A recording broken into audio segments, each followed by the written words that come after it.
وہ دن یاد رکھنے کے لائق ہے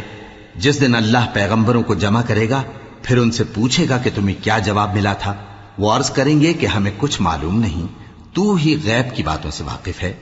جب اللہ عیسیٰ سے فرمائے گا کہ اے عیسیٰ ابن مریم،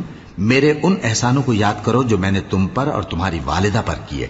جب میں نے روح القدس یعنی جبرائیل سے تمہاری مدد کی، تم گود میں اور جوان ہو کر بھی ایک ہی نسق پر لوگوں سے گفتگو کرتے تھے، اور جب میں نے تم کو کتاب اور دانائی اور تورات اور انجیل سکھائی، اور جب تم میرے حکم سے مٹی کے پرندے کی شکل بناتے پھر اس میں پھونک مار دیتے تھے تو وہ میرے حکم سے سچ مچ کا پرندہ بن جاتا تھا،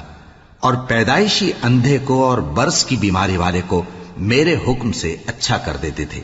اور مردوں کو زندہ کر کے قبر سے نکال کھڑا کرتے تھے۔ اور جب میں نے بنی اسرائیل کے ہاتھوں کو تم سے روک دیا جب تم ان کے پاس کھلے ہوئے نشان